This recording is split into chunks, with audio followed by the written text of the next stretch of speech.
오늘 우리는 13장 23절을 중심으로 묵상하겠습니다. 여러분, 기도가 허공을 맴도는 것 같고 고통이 있을 때 응답이 안 되는 경험이 있으신지요? 오늘 본문에 등장하는 북이스라엘의 처지가 바로 그러했습니다. 여호아스 왕 시대 이스라엘은 영적으로나 육적으로나 어렵고 막혀있는 상태였습니다. 논리적으로 보면 이스라엘은 역사 속으로 사라지는 것이 마땅했습니다. 거룩하신 하나님 앞에서 그들의 죄는 멸망하기에 충분한 이유가 되었기 때문입니다. 그런데 오늘 본문 13장 23절은 우리의 상식과 논리를 뛰어넘는 반전의 이야기를 하고 있습니다. 우리 함께 23절의 말씀을 읽겠습니다.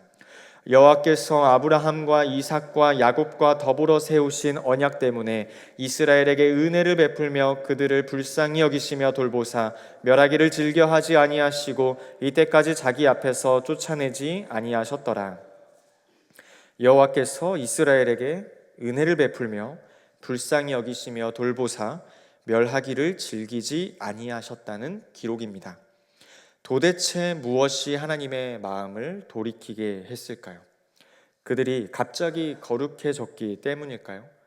회개했기 때문일까요? 아닙니다. 성경은 그 이유를 바로 아브라함과 이삭과 야곱과 더불어 세우신 언약 때문이라고 기록하고 있습니다. 이것이 오늘 우리가 기억해야 할 진리입니다. 이스라엘을 살린 것은 다른 어떠한 인간적인 것이 아니라 하나님의 기억이었습니다. 우리는 고난이 오면 하나님을 원망하지만 하나님은 고난 중에 있는 인간을 보며 하나님이 맺으신 약속을 떠올리십니다. 언약이란 무엇일까요? 쌍방의 조건이 아니라 하나님의 편에서 일방적으로 선포하신 책임의 말씀입니다. 아브라함과 세우신 그 오래된 약속이 수백 년 뒤에 타락한 후손들을 붙들고 있다라는 것입니다. 하나님은 하나님과 맺으신 그 약속을 결코 가볍게 여기지 않으십니다. 말씀을 자세히 다시 보면 하나님께서 그들을 멸하기를 즐겨하지 아니하셨다고 기록하고 있습니다. 심판은 하나님의 본심이 아니며 징계는 버리기 위함이 아니라는 뜻입니다.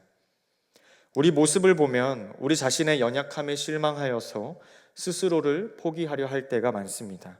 내가 이래서야 어떻게 하나님의 자녀라 할 수 있겠냐라는 자책이 우리를 짓누르곤 합니다. 그러나 오늘 말씀을 통해서 우리가 위로받을 수 있고 새 힘을 얻을 수 있는 것은 구원은 흔들리는 나의 감정이 아니라 변치 않은 하나님의 언약 위에 세워져 있다라는 것입니다.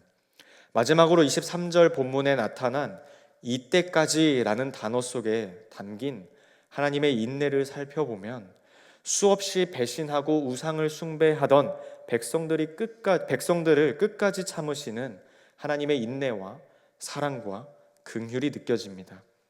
하나님 지금도 우리를 향해서 그 인내의 은혜를 베풀고 계십니다.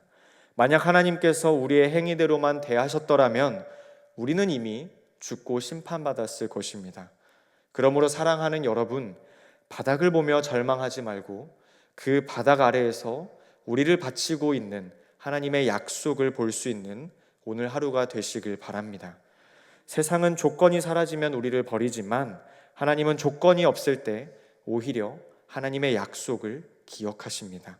하나님의 긍휼은 우리가 가장 무너지고 무기력할 때 나타난다라는 것입니다.